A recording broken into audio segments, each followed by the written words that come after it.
नमस्कार दोस्तों, मैं स्मित मिश्रा स्वागत करता हूं एक बार फिर से आप सभी का एमजेटी एजुकेशन में वीकली सीरीज को आगे बढ़ाते हुए आज की वीडियो में हम लोग बात करेंगे 16 अप्रैल से लेकर के 22 अप्रैल तक के महत्वपूर्ण क्वेश्चंस के बारे में। बहुत ही इंपॉर्टेंट है, सिलेक्टिव क्वेश्चंस लिए गए हैं, आप इसको ध्यान से देखिए। डिटेल्स भी बताई गई है और सबसे खास बात की एंड में आपको बहुत सारी चीजें एक्स्ट्रा जानकारी के साथ दी गई है, जैसे कि जीआई टैग, दिवस थीम, ठीक है, सैन्य अभ्यास वगैरह। ये सारी चीजें इसकी पूरी एक लिस्ट लास्ट में भी दी गई है, तो वीडियो को पूरा एंड तक जरूर देखेंगे आप। चलिए शुरू करते हैं।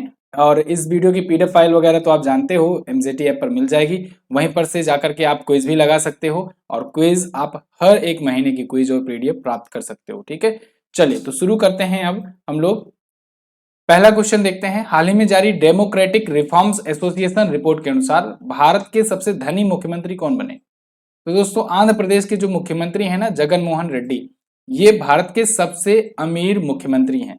अभी मुख्यमंत्रियों की वेल्थ पर एक रिपोर्ट जारी की गई है जिसमें सबसे ज्यादा अमीर मुख्यमंत्री जगन मोहन रेड्डी और सबसे कम अमीर मुख्यमंत्री ममता बनर्जी आए। जहां पर दोस्तों जगन मोहन रेड्डी की संपत्ति बताई गई 510 करोड़, वहीं ममता बनर्जी की जो कुल संपत्ति है वो बताई गई 15 लाख रुपए मात्र।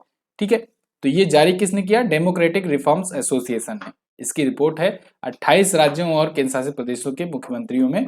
यहाँ पर बताया गया कि 29 करोड़पति हैं टोटल। आगे, हाल ही में किस केंद्रीय मंत्री ने पशु महामारी तैयारी पहल या कहीं अप्पी लॉन्च करने की घोषणा की? तो अप्पी को लॉन्च किया है पुरुषोत्तम रूपाला ने।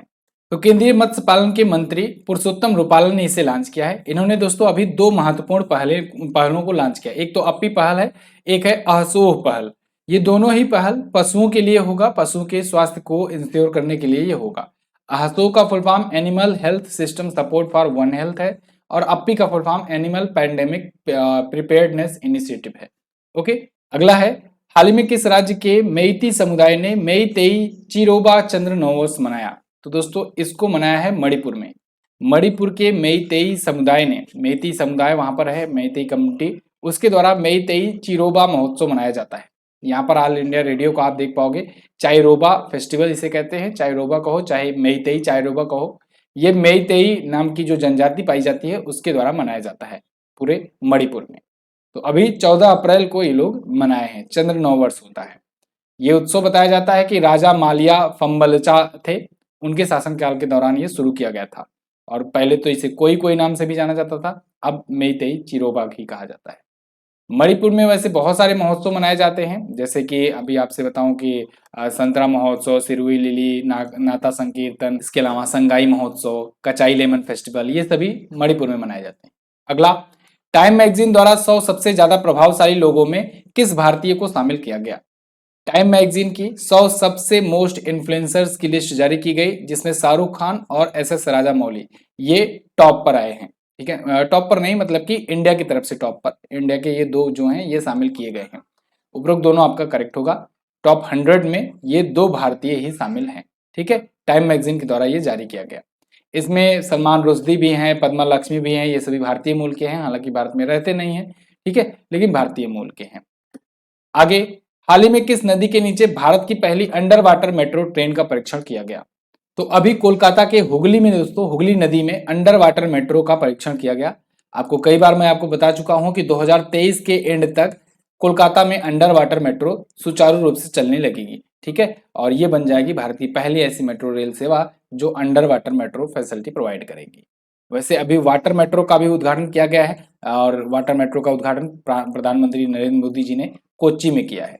तो वो वाटर मेट्रो है, ये अंडर वाटर मेट्रो है। ठीक है, तो यहाँ पर देखो, दिसंबर 2023 तक कोलकाता में शुरू हो जाएगी। कोलकाता मेट्रो ही भारत में मेट्रो की पहली संचालन किया था। 1984 में भारत में पहली मेट्रो सेवा कोलकाता मेट्रो के द्वारा ही शुरू की गई थी। और ये वाली जो अंडर वाटर मेट्रो है ये हावड़ा और कोलकाता के बीच को कनेक्ट करेगी। अगला, पहले वैश्विक बौद्ध सम्मेलन का आयोजन कहाँ किया जाएगा? तो इसका आयोजन दोस्तों नई दिल्ली भारत में किया जाएगा। पहला वैश्विक बौद्ध सम्मेलन, यहाँ पर आप देखो, India to host maiden global Buddhist meet next week, तो ये आयोजित हो चुका है। 20-21 अप्रैल को ये आयोजित हुआ। ठीक है, और इसका विषय रखा गया था दर्शन शास्त्र से अभ्यास तक समकालीन चुनौतियों का जवाब। नई दिल्ली में ये आयोजित किया गया और पहला इस बार का ये पहला वैश्विक बौद्ध शिखर सम्मेलन था। इसमें 30 देशों के 180 से ज्यादा प्रतिभागी हिस्सा लिए और देश भर के भी जो बौद्ध धर्मगुरु हैं वो सभी हिस्सा लिए। अगला question, Femina miss India world 2023 का खिताब किसने जीता? ये बहुत इंपॉर्टेंट है। फेमिना मिस इंडिया वर्ल्ड 2023 इसका खिताब जीत लिया है दोस्तों नंदिनी गुप्ता ने। नंदिनी गुप्ता राजस्थान से आती हैं, 19 साल की ये हैं और इन्होंने जीत लिया है ये फेमिना मिस इंडिया का खिताब। ओके, श्रेया पूजा ये पहली रनर अप रही, दूसरी रनर अप थौना ओजम स्ट्रेंगला लुआन रही। मुंबई में आयोजन किया गया। अब ये जो नंदिनी गुप्ता हैं ये फेमिना मिस इंडिया तो जीत चुकी हैं, अब ये मिस वर्ल्ड प्रतियोगिता में इंडिया को रिप्रेजेंट करने जाएंगे जो कि यूएई में आयोजित होगा, ठीक है ना, तो उसमें ये रिप्रेजेंट करने जाएंगे। अब देखो मिस वर्ल्ड मिस यूनिवर्स वगैरह आया है तो इससे आपको एक पॉइंट याद रखना है, भारत में अभी तक की मिस वर्ल्ड विजेताओं की टोटल संख्या 6 है, मिस यूनिवर्स की विजेताओं की संख्या 3 है, ठीक है ना। और अभी लेटेस्ट वाली जो बनी थी मिस यूनिवर्स बनी थी हरनाज कौर सिंधु 2021 में बनी थी मिस यूनिवर्स। क्लियर? आगे, हाल ही में भारत और किस देश ने बॉर्डर क्रॉस डिजिटल पेमेंट के लिए समझौता किया? तो भारत और नेपाल ने किया है ये समझौता। ये क्रॉस बॉर्डर डिजिटल पेमेंट होगा, यानी आप यहां से डिजिटली पेमेंट कर पाओगे नेपाल में बैठे अपने किसी यार दोस्त के पास, ठीक है। तो किसके थ्रू? भारत पे, फोन पे, गूगल पे, पेटीएम वगैरह के थ्रू, इन सब का यूज करके भी क्रॉस बॉर्डर हो सकेगा। तो भारत सरकार और नेपाल के बीच में ये समझौता हुआ है। भारतीय ई वॉलेट वहां पर भी अब स्वीकार किए जाएंगे। वैसे यूपीआई की बात करें, ऐसे ही भारत का एक जो प्रोडक्ट है यूपीआई, एनपीसीआई ने बनाया है। एनपीसीआई बोले तो national payment corporation of India, इसके द्वारा यूनिफाइड पेमेंट इंटरफेस बनाया गया है। और भारत का यूपीआई सिस्टम ये नेपाल सहित बहुत सारे देश यूज कर रहे हैं, 11 से ज्यादा देश इसको आजकल आज के टाइम पर यूज कर रहे हैं यूपीआई भारत का जो है, ठीक है। तो लेकिन अब वॉलेट भी स्वीकार किए जाने लगे हैं।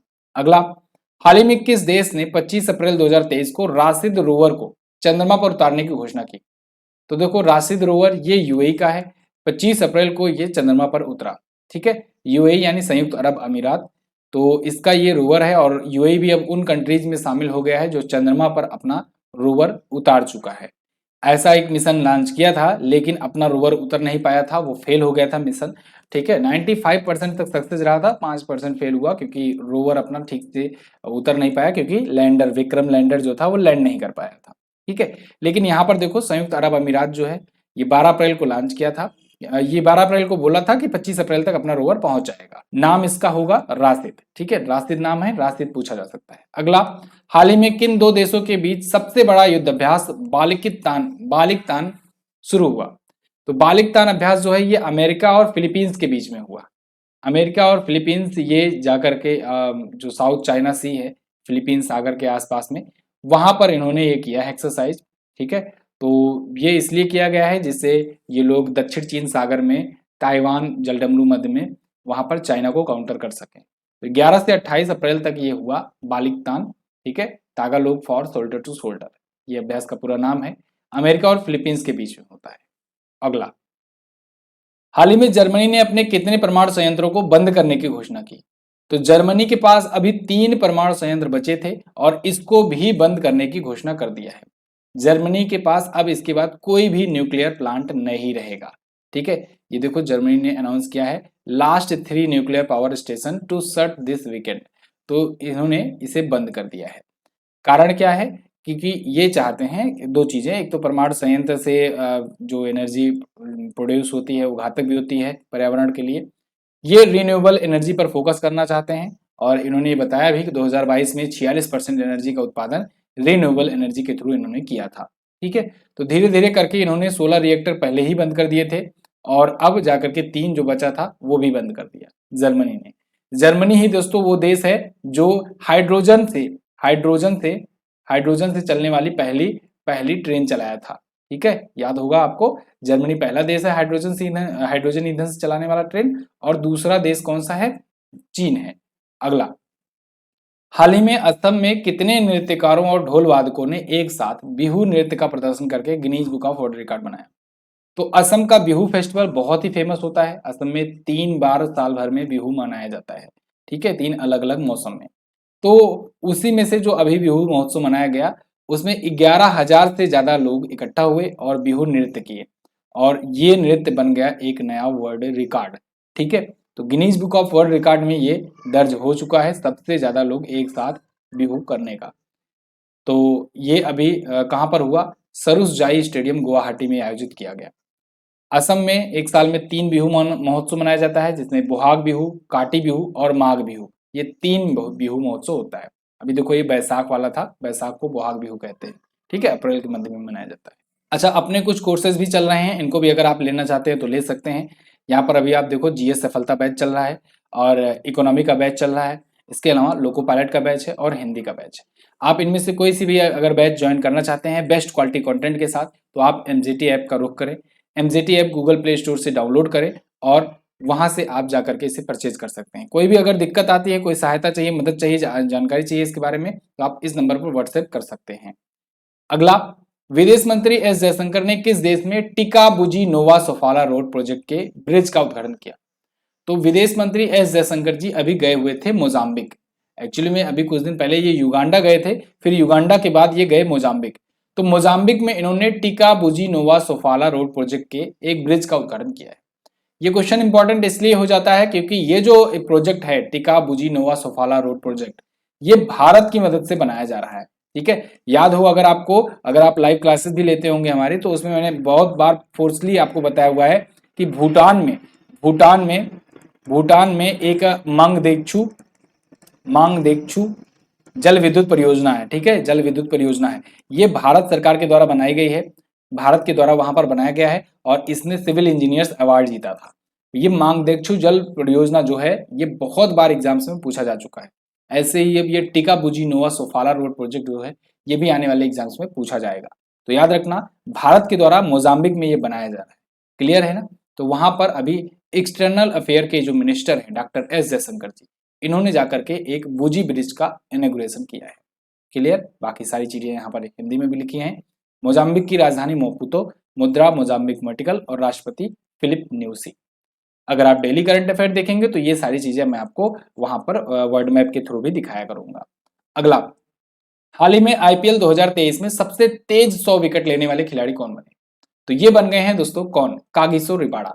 कागिसो रबाडा ये सबसे तेज 100 विकेट अपना पूरा कर लिए। इन्होंने 64वें मैच में ही अपना ये रिकॉर्ड बना लिया, 100 विकेट पूरा कर लिया। ठीक है, इन्होंने किसका रिकॉर्ड तोड़ा है? लसित मलिंगा का। लसित मलिंगा 100 विकेट लेने के लिए 70 मैच खेले थे, 70वें मैच में 100 विकेट पूरा किए थे और ये 64वें आईपीएल मैच में ही 100 विकेट पूरा कर लिए। कागिसो रबाडा ये पंजाब किंग्स की तरफ से खेल रहे हैं इस बार आईपीएल में। ठीक है, और सबसे तेज 100 विकेट इनका पूरा हो गया। आईपीएल के कुछ और रिकॉर्ड बने हैं जो कि अभी हम लोग रिकॉल कर लेते हैं फटाफट से। जैसे इम्पैक्ट प्लेयर, एक नया सिस्टम शुरू किया गया, एक नया समझ लो कि एक नया नियम आया है आईपीएल में इम्पैक्ट प्लेयर का। और पहले इम्पैक्ट प्लेयर कौन बने हैं? तुषार देशपांडे, चेन्नई सुपर किंग के हैं। चेन्नई सुपर किंग के ही जो कप्तान है महेंद्र सिंह धोनी, ये 200 मैच में किसी एक टीम के लिए कप्तानी करने का रिकॉर्ड बना दिए हैं। ठीक है, चेन्नई सुपर किंग के लिए 200 मैचों में, 200 से ज्यादा मैचों में ये कप्तानी कर चुके हैं। इसके अलावा आईपीएल में सबसे ज्यादा रन बनाने के मामले में विराट कोहली तो टॉप पर हैं, ये तो आप जानते हो, लेकिन 6000 से ज्यादा रन बनाने के मामले में विराट कोहली के अलावा शिखर धवन और अब डेविड वार्नर भी शामिल हो गए हैं, जिसमें डेविड वार्नर विदेशी कप्तान के रूप में सबसे ज्यादा मैचों में कप्तानी करने का रिकॉर्ड भी बन गया है। ये सभी जो क्वेश्चन है सिलसिलेवार मैं आपको रिवाइज करा रहा हूँ ना, ये सभी अलग अलग दिन आए हुए क्वेश्चन हैं और यहाँ से आपसे क्वेश्चन बन सकते हैं। आईपीएल चल रहा है तो यहाँ से क्वेश्चन बनेगा। ठीक है, ये चीजें हुई। और चेन्नई सुपर किंग दोस्तों ये भारत की पहली स्पोर्ट फ्रेंचाइजी बनी है जिसकी मार्केट वैल्यूएशन $1 बिलियन से ऊपर है। जब भी किसी स्पोर्ट फ्रेंचाइजी या कोई भी कंपनी हो, कोई भी स्टार्टअप हो, उसका अगर $1 बिलियन से ऊपर का हो जाता है मार्केट कैप, यानी कि तो वो हो जाता है यूनिकॉर्न। तो पहला यूनिकॉर्न बनने वाला स्पोर्ट फ्रेंचाइजी है। भारत का पहला यूनिकॉर्न आईपीएल था, ये रिपोर्ट अभी सामने आई है। क्लियर है? अच्छा दोस्तों, आप लोगों से रिक्वेस्ट है ऐसे ही डिटेल कंटेंट पाने के लिए ना चैनल को आप लोग सब्सक्राइब जरूर करके रखो।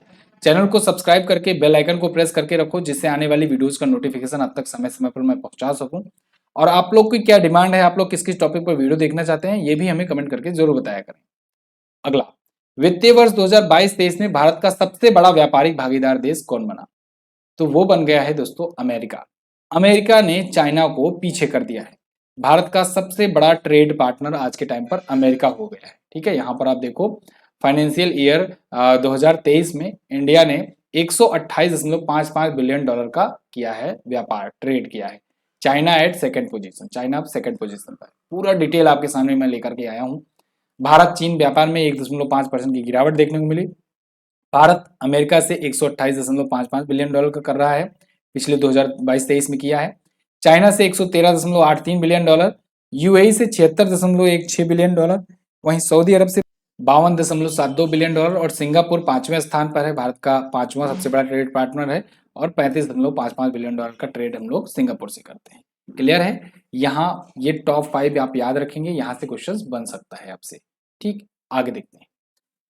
ब्रांड फाइनेंस की हालिया रिपोर्ट के अनुसार दुनिया का दूसरा सबसे मजबूत टायर ब्रांड कौन बना? तो वो बन गया है एमआरएफ लिमिटेड। ये भारतीय ब्रांड है और दुनिया का दूसरा सबसे मजबूत टायर ब्रांड है।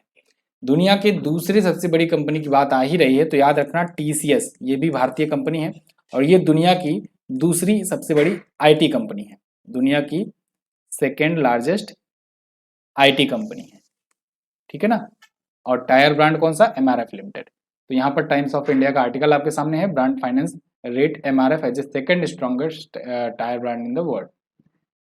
एमआरएफ की स्थापना 1946 में हुई थी, चेन्नई में हेडक्वार्टर है, के एम मामेन मपिल्लई ये हैं इसके अध्यक्ष।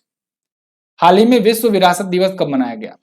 तो विश्व विरासत दिवस या वर्ल्ड हेरिटेज डे या कहें विश्व धरोहर दिवस, विश्व धरोहर दिवस ये मनाया जाता है प्रत्येक वर्ष 18 अप्रैल को। बहुत ही इंपॉर्टेंट डे होता है, इसको आप याद रखिएगा, पूछा जाता है आपसे।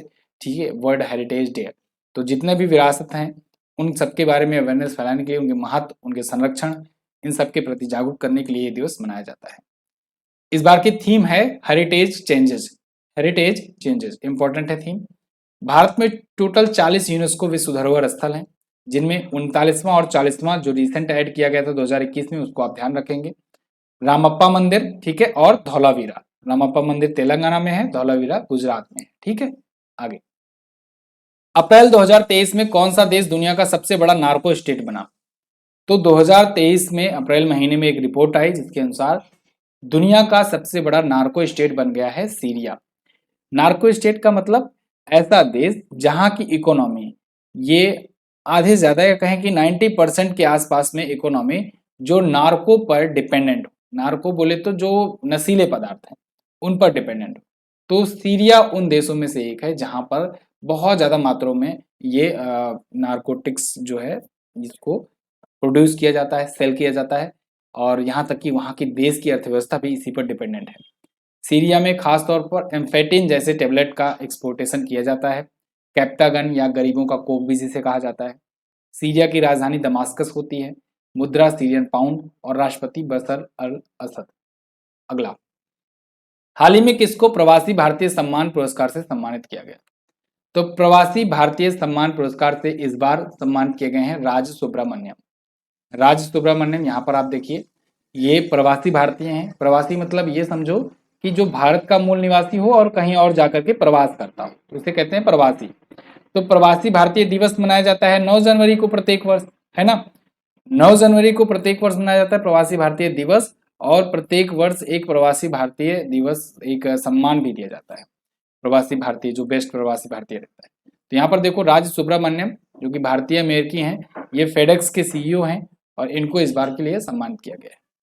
17वां प्रवासी भारतीय दिवस समारोह ये इंदौर में आयोजित किया गया था और गुयाना के राष्ट्रपति जो हैं, राष्ट्रपति, इनको इनवाइट किया गया था एज ए चीफ गेस्ट। अगला, हाल ही में जारी वार्षिक व्यापार के आंकड़ों के अनुसार भारत के लिए दूसरा सबसे महत्वपूर्ण निर्यात गंतव्य कौन बना? तो देखो ये भी अभी जो पिछला रिपोर्ट आपने देखा ट्रेड पार्टनरशिप, वो दूसरा था। ये रिपोर्ट क्या है? केवल एक्सपोर्ट का है, एक्सपोर्ट का। ठीक है, ध्यान रखिए, ट्रेड में एक्सपोर्ट और इंपोर्ट दोनों आते हैं, लेकिन एक्सपोर्ट की अगर रिपोर्ट केवल आ जाए तो उसमें मतलब केवल निर्यात। तो यहां पर यह बताया गया है कि बताओ भारत के लिए दूसरा सबसे महत्वपूर्ण निर्यात गंतव्य कौन बना है? तो वो बन गया है दोस्तों संयुक्त अरब अमीरात। सबसे ज्यादा भारत कहां पर निर्यात करता है? अमेरिका में। और दूसरे स्थान पर अब यूएई आ गया। अमेरिका तो पहले पर था ही पहले भी, अब यूएई चेंज हुआ है, यूएई सेकंड पोजीशन पर आया है। वहीं नीदरलैंड ये तीसरा सबसे ज्यादा निर्यात गंतव्य है। निर्यात गंतव्य मतलब भारत का जो सामान है वो निर्यात होकर के कहां पर सबसे ज्यादा जाता है, यानी कौन सा देश भारत से खरीदता है। ठीक है, भारत टोटल 6% की निर्यात में वृद्धि किया है 2023-24 में। अगला, हाल ही में किसे मैल्कम आदेसिया पुरस्कार 2023 से सम्मानित किया गया? तो उत्सा पटनायक को दोस्तों मैल्कम आदेसिया पुरस्कार 2023 से सम्मानित किया गया। उत्सा पटनायक ये ओडिशा की रहने वाली हैं, यहाँ पर आप देख पाओगे इमेज में। इनको ये भारत में सामाजिक विज्ञान के क्षेत्र में इनके योगदान के लिए सम्मानित किया गया। बहुत ही फेमस ये इकोनॉमिस्ट हैं और राइटर भी हैं। अगला, पानी की कमी से निपटने के लिए जल बजट पेश करने वाला पहला राज्य कौन बना? तो वो बन गया है केरल। जल बजट पेश करने वाला पहला राज्य, पूर्णतः डिजिटल बैंकिंग वाला पहला राज्य, ठीक है, और साक्षरता 100% अपनी बताने वाला ये पहला राज्य है केरल।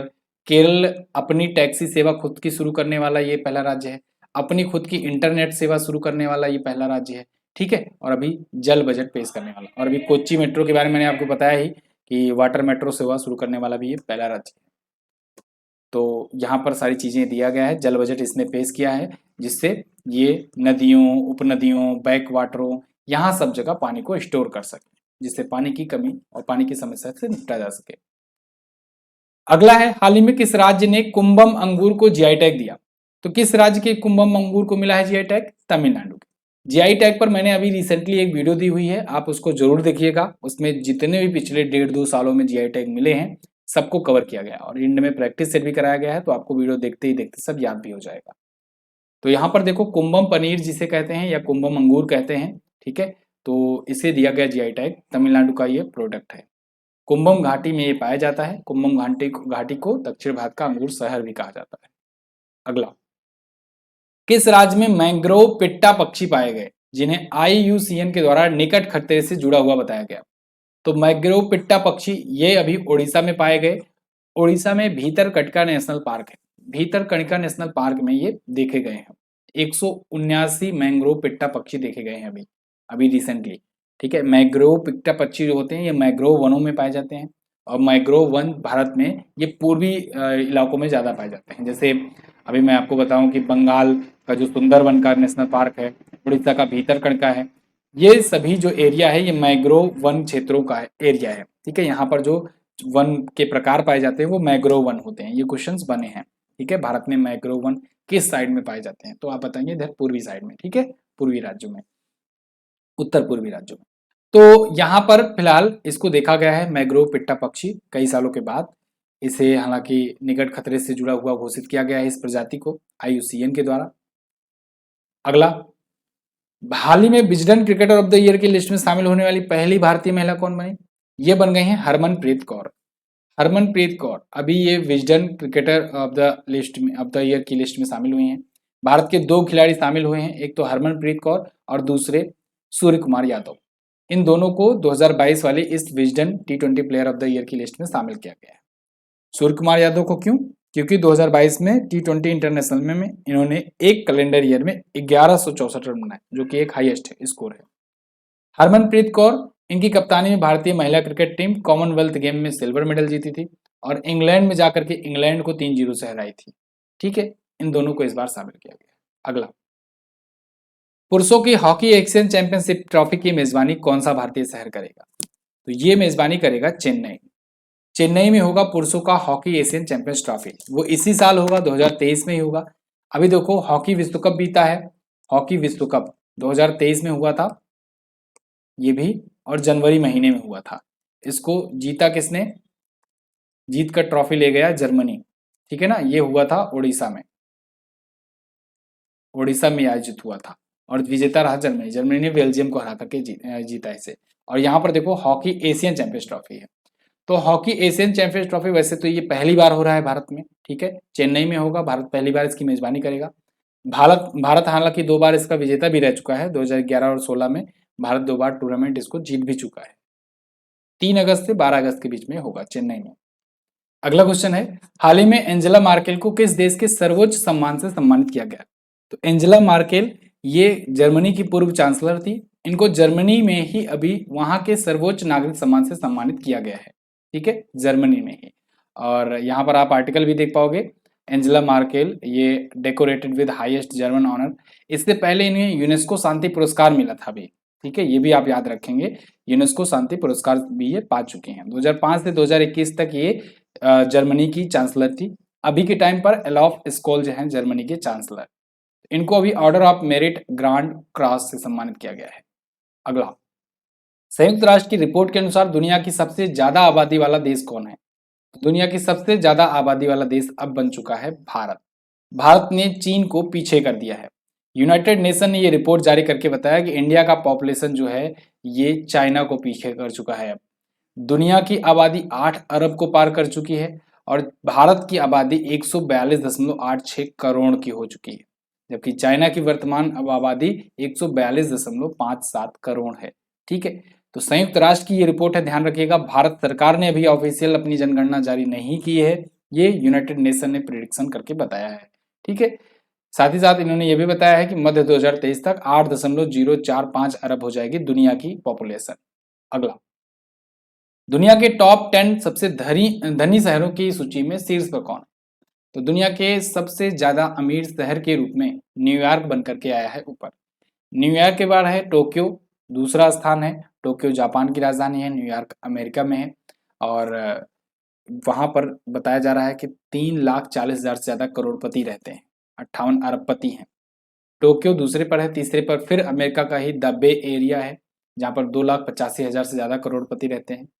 हेनले एंड पार्टनर्स ने ये रिपोर्ट जारी की है। इसमें भारत के भी कुछ शहर हैं लेकिन काफी नीचे लिस्ट में नाम आता है, मुंबई, दिल्ली, बेंगलुरु, हैदराबाद वगैरह। अच्छा, अपनी करंट अफेयर की ई बुक आ चुकी है जो लास्ट 6 मंथ की आप लोग जिसका वेट कर रहे थे। काफी लोग डिमांड कर रहे थे कि पिछले 6 महीने की ई बुक सर तैयार कीजिए, कंपाइल कीजिए। तो पिछले 6 महीने का टॉपिक वाइज हर एक टॉपिक का चैप्टर बाय चैप्टर आपको ये ई बुक कंपाइल करके दिया जा रहा है। ये आपको एमजीटी ऐप पर मिल जाएगा बहुत ही कम दाम में, मतलब 59 रुपए में अभी है। अब आप सोचो, अगर 6 महीने का कंटेंट, वैसे तो इसमें 7 महीने का है, अगर 6 महीने का भी कंटेंट आप अगर देखोगे ना तो यहाँ पर देखो 20 गुणे 6, 120 रुपए में हमारी बुक्स आती हैं। लेकिन 6 महीने का कंपाइलेशन अगर आप एक साथ लेते हो तो देखो मात्र आधे दाम में आपको ये मिल जा रहा है। एमजीटी ऐप पर है और ये लिमिटेड टाइम के लिए ये ऑफर है, तो आप इसे जाकर के अभी परचेज कर सकते हैं। अगला, हाल ही में किस देश ने अपना पहला ऑपरेशनल अर्थ ऑब्जर्वेशनल सैटेलाइट टाइफा 1 लॉन्च किया? इसे लॉन्च किया है केन्या ने। केन्या ने स्पेस एक्स की मदद से इसे लॉन्च किया है। स्पेस एक्स ने लॉन्च किया, केन्या जो है पैसा दिया था इसको, और ये केन्या का ये पहला सैटेलाइट है टाइफा 1। ठीक है, पहला ऑपरेशनल अर्थ ऑब्जर्वेशनल सैटेलाइट है। यहाँ पर देखो स्पेस एक्स रॉकेट के थ्रू इसे लॉन्च किया गया है। ठीक है, 50 मिलियन केन्याई शिलिंग की लागत आई है, $3,72,000 कह सकते हैं हम लोग। अगला, किस प्रसिद्ध गायक या गायिका को 24 अप्रैल 2023 को लता दीनानाथ मंगेशकर पुरस्कार से सम्मानित किया गया? तो दोस्तों आशा भोसले जी को लता दीनानाथ मंगेशकर पुरस्कार से सम्मानित किया गया। आशा भोसले जी ये लता मंगेशकर की ही छोटी बहन है। लता मंगेशकर जी के ही नाम पर ये पुरस्कार शुरू किया गया है, लता दीनानाथ मंगेशकर पुरस्कार। और इसके पहले विजेता रहे प्रधानमंत्री मोदी। प्रधानमंत्री मोदी जी को पिछली साल दिया गया था। ठीक है, पिछली साल दिया गया था सबसे पहला वाला, और दूसरा इनकी छोटी बहन को दिया गया है, आशा भोसले जी को।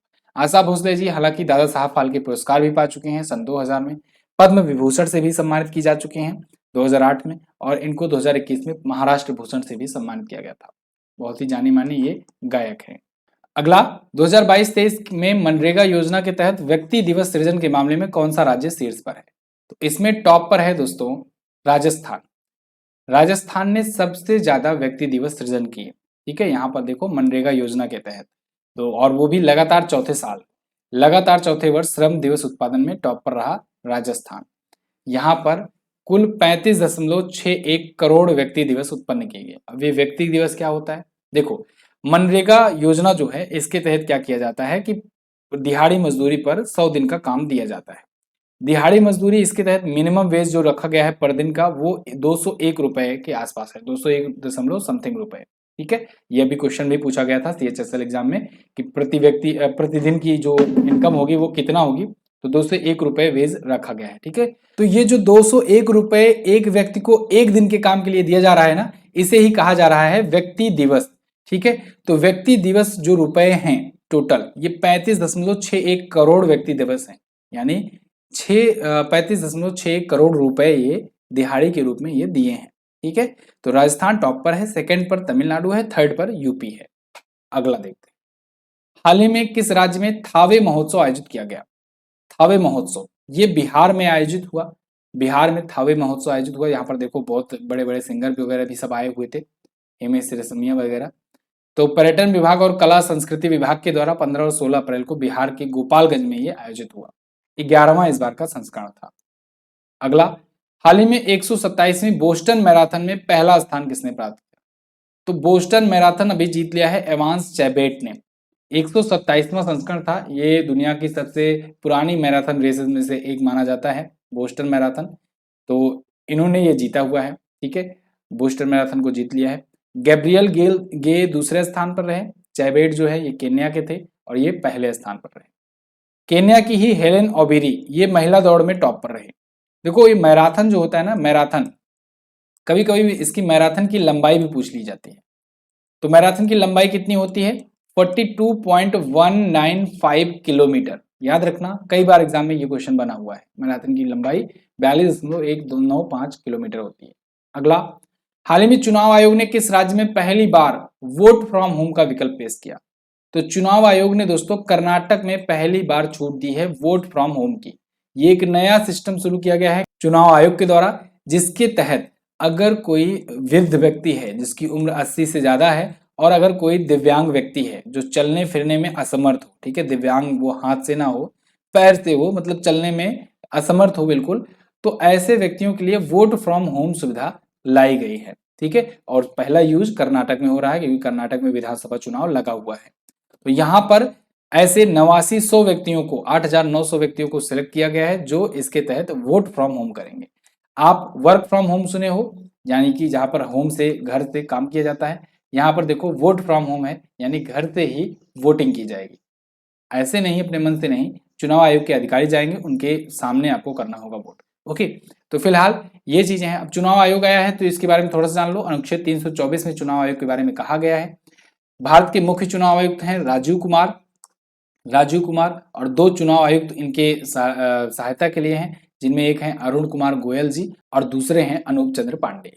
अगला, हुरून द्वारा जारी ग्लोबल यूनिकॉर्न इंडेक्स 2023 में भारत किस स्थान पर है? तो ग्लोबल यूनिकॉर्न इंडेक्स में भारत है तीसरे स्थान पर। सबसे ज्यादा यूनिकॉर्न्स के मामले में, यूनिकॉर्न किसे कहते हैं? जिस स्टार्टअप की जो वैल्यूएशन है, मार्केट वैल्यूएशन, वो $1 बिलियन से अगर ज्यादा हो जाती है तो वो स्टार्टअप बन जाता है यूनिकॉर्न। अब किस देश में कितने ऐसे स्टार्टअप हैं जिनकी मार्केट वैल्यूएशन $1 बिलियन से ज्यादा है, ये डिसाइड करता है कि उस देश में कितने यूनिकॉर्न हैं। इसी को लेकर के यूनिकॉर्न इंडेक्स जारी किया जाता है। तो ऐसे में भारत है तीसरे स्थान पर, ठीक है ना। यहाँ पर देखो, हुरून का ग्लोबल यूनिकॉर्न इंडेक्स जारी किया गया, इंडिया थर्ड स्पॉट पर है 63 यूनिकॉर्न के तहत, ठीक है। अभी आप सोचोगे सर कुछ दिन पहले आपने बताया था 100वां यूनिकॉर्न, 101वां यूनिकॉर्न, 106 यूनिकॉर्न, ठीक है, तो अभी तो ये तो बता रहे हैं 63 यूनिकॉर्न ही है।